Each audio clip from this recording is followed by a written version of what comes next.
Hello everyone, इस video में हम करेंगे शिक्षा निदेशालय द्वारा प्रोवाइड की गई कक्षा 8वीं की वर्कशीट नंबर 20।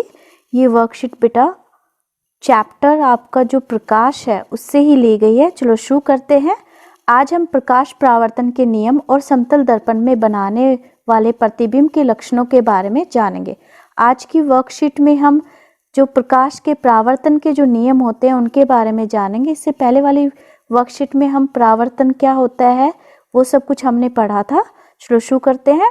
प्रकाश परावर्तन के दो नियम होते हैं। इसका पहला नियम है आपतन कोण सदैव परावर्तन कोण के बराबर होता है, और प्रकाश परावर्तन का दूसरा नियम है आपतित किरण आपतन बिंदु पर अभिलंब तथा परावर्तित किरण ये सभी एक तल में होते हैं। अब हम इनको समझेंगे। मान लीजिए ये क्या है, एक दर्पण है, ठीक है। इसके ऊपर जो प्रकाश की किरण पड़ेगी, ये वाली किरण जैसा कि हमें पता है आपतित किरण होती है, और जब ये इससे टकरा कर वापस यानी कि परावर्तित होगी तो जो ये वाली किरण है ये होती है परावर्तित किरण। आप इस पिक्चर में भी देख सकते हैं। और इन दोनों के बीच यानी कि जो दर्पण है उस पे अभिलंब जो होता है 90 डिग्री पे, ये कहलाता है अभिलंब। इसको क्या कहेंगे हम? अभिलंब कहेंगे। इस आपतित किरण और अभिलंब के बीच में जो कोण बनेगा ये कहलाता है आपतन कोण, और अभिलंब और परावर्तित किरण के बीच में कोण बनेगा वो कहलाएगा परावर्तन कोण। तो पहला नियम यही है कि जो ये आपतन कोण है ये हमेशा सदैव परावर्तन कोण के बराबर होगा। अगर ये 30 डिग्री का है तो परावर्तन कोण भी 30 का डिग्री का ही होगा, ठीक है। अब दूसरा नियम क्या है? दूसरा नियम कहता है कि जो ये आपतित किरण है और अभिलंब है और ये परावर्तित किरण, ये तीनों के तीनों एक ही तल पे होते हैं, इस एक ही तल पे मौजूद होते हैं। अब आगे क्या है? समतल दर्पण में प्रतिबिंब। आओ इसे एक गतिविधि द्वारा समझे। कोई भी समतल दर्पण जो प्रतिबिंब बनाता है उसकी क्या विशेषताएं होती है, कैसे वो प्रतिबिंब बनाता है, उसे एक एक्टिविटी के द्वारा समझते हैं। आपको क्या करना है? एक समतल दर्पण लेना है PQ। ये समतल दर्पण है PQ। PQ के सामने आप एक टॉर्च लेंगे। यहाँ पे देखो इस पॉइंट पे टॉर्च ले रखी है O पे। दर्पण पर दो किरणें, इस दर्पण पर दो किरणें OA ये वाली और OC आपतित हो रही है यानी कि गिर रही हैं। अब दर्पण PQ की सतह पर बिंदु A और C पर अभिलंब खींचे। अब यहाँ से O से क्या है, प्रकाश की किरणें जा रही है, तो एक तो A पॉइंट पे गिर रही है तो इस A पॉइंट से आपको अभिलंब खींचना ये वाला, और फिर C पॉइंट पे खींचना अभिलंब ऐसे। बिंदु A से परावर्तित किरण AB और बिंदु C से परावर्तित किरण CD खींचे। अब क्या करना है, जो बिंदु A है इससे परावर्तित किरण कौन सी होगी? ये वाली AB, और C से CD ये परावर्तित किरण हो जाएगी। इनको हमें खींचना है। अब इन रेखाओं को पीछे की ओर बढ़ाइए। अब इन दोनों रेखाओं को जब आप पीछे की तरफ बढ़ाएंगे, क्या अब ये रेखाएं आपस में मिलती हैं? तो आपको ये बताना कि क्या ये रेखाएं आपस में पीछे की ओर मिलती है कहीं पे? यदि हाँ तो इस बिंदु को O से निरूपित कीजिए। यदि आपका जवाब हाँ है तो इस बिंदु को आपको O से दर्शाना है। क्या परावर्तित किरणें E पर स्थित किसी दर्शक के नेत्र को बिंदु O से आती प्रतीत होंगी? क्या जो ये परावर्तित किरणें हैं किसी दर्शक के नेत्र को बिंदु O से आती हुई प्रतीत होंगी? क्योंकि परावर्तित किरणें वास्तव में O पर नहीं मिलती, क्योंकि जो ये परावर्तित किरणें वास्तव में ये O पर नहीं मिलती, बस मिलती हुई नजर आती है, प्रतीत होती है। इसलिए हम कहते हैं कि बिंदु O का आभासी प्रतिबिंब O पर बना है। इसको आप स्मॉल O से दिखाएंगे, ये कैपिटल O है, ये स्मॉल O है। तो बस हम ये कहेंगे कि आती नहीं, वास्तव में ये यहाँ से परावर्तित नहीं होती है, परावर्तित तो यहीं से होती है, पर ऐसा लगता है कि ये वहाँ से परावर्तित हो रही है, बस प्रतीत होती है। तो हम कह सकते हैं कि जो बिंदु O है यानी कि टॉर्च के पास जो बिंदु O है उसका आभासी प्रतिबिंब स्मॉल O के पास, छोटी O के पास बनता है। अब जो ये बेटा समतल दर्पण द्वारा कोई भी प्रतिबिंब बनेगा, इसके कुछ लक्षण होते हैं। सबसे पहले, प्रतिबिंब दर्पण के पीछे उतनी ही दूरी पर दिखाई देता है जितनी दूरी पर वस्तु दर्पण के सामने रखी होती है। हमेशा जो दर्पण है उस समतल दर्पण पे जो प्रतिबिंब बनेगा वो उतनी ही दूरी पर बनता है जितनी दूरी पर उसके सामने वस्तु रखी होती है। मान लीजिए ये दर्पण है, इधर वस्तु 2 सेंटीमीटर पर रखी हुई है, यहाँ पे रखी हुई है, तो इसका प्रतिबिंब भी पीछे की तरफ 2 सेंटीमीटर की दूरी पर ही बनेगा। जो प्रतिबिंब होता है वो सीधा और बिंब के आकार का होता है। इसका जो आकार है वो भी दोनों का बराबर होता है। प्रतिबिंब का बिंब के आकार यानी कि वस्तु के आकार का ही होता है। प्रतिबिंब को पर्दे पर प्राप्त नहीं किया जा सकता, अतः यह आभासी होता है।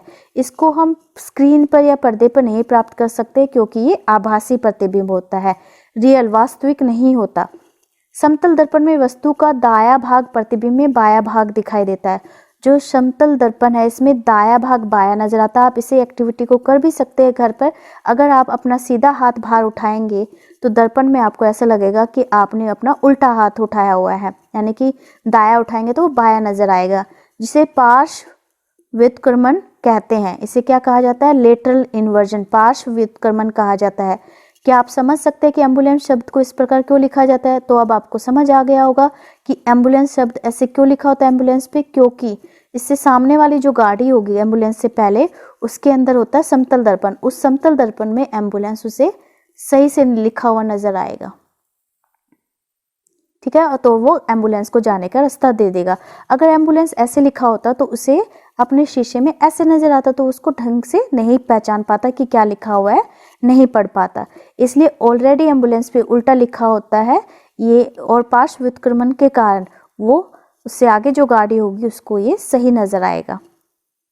अब यहाँ पे बेटा कुछ प्रश्न दिए गए हैं। पहला प्रश्न है, समतल दर्पण द्वारा बनने वाले प्रतिबिंब के कोई 4 लक्षण लिखिए। तो इस प्रश्न के उत्तर में आप ये 4 लक्षण लिख सकते हैं। Answer number first.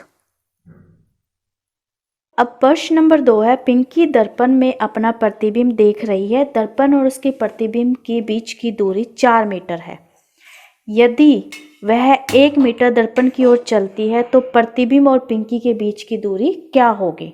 इसने क्या कहा है कि कोई लड़की है पिंकी, वो अपना प्रतिबिंब, अपनी इमेज दर्पण में देख रही है। दर्पण और उसके प्रतिबिंब के बीच की दूरी, अर्थात कहने का अर्थ है, ये मान लीजिए ये दर्पण है, दर्पण और उसके प्रतिबिंब के बीच की जो दूरी है वो 4 मीटर है। ये उसका प्रतिबिंब है 4 मीटर दूरी पर, यानी कि वो पिंकी भी कहाँ है? इधर दर्पण के सामने 4 मीटर दूरी पर ही होगी। तो दोनों के बीच में, प्रतिबिंब और पिंकी के बीच में टोटल कितनी दूरी हो गई? 4 और 4 8 मीटर। अब उसने कहा है कि यदि वह 1 मीटर दर्पण की ओर चलती है, 1 मीटर वह दर्पण की ओर चली तो कितनी दूरी रहेगी दर्पण और उसके बीच में? 3 मीटर। 4 में से 1 घट जाएगा, 3 मीटर आ गई। तो अब प्रश्न में पूछा कि प्रतिबिंब और पिंकी के बीच की दूरी क्या होगी? अगर पिंकी और दर्पण के बीच में 3 मीटर है तो उसके प्रतिबिंब और दर्पण के बीच में कितनी दूरी रह जाएगी? 3 मीटर ही रह जाएगी। अब दोनों के बीच में, प्रतिबिंब और पिंकी के बीच की जो दूरी है वो 6 मीटर होगी। 3 जमा में 3, ठीक है। अब है प्रश्न नंबर 3, अंग्रेजी वर्णमाला के वो अक्षर लिखिए जिनके प्रतिबिंब बिल्कुल उन्हीं की तरह बनते हैं। तो इस प्रश्न के उत्तर के लिए बेटा मैं आपको कुछ दिखाती हूँ। यहाँ पे एक इमेज, उसमें से हम सेलेक्ट करेंगे उन अक्षरों को जिनका प्रतिबिंब उस अक्षर के जैसा ही है।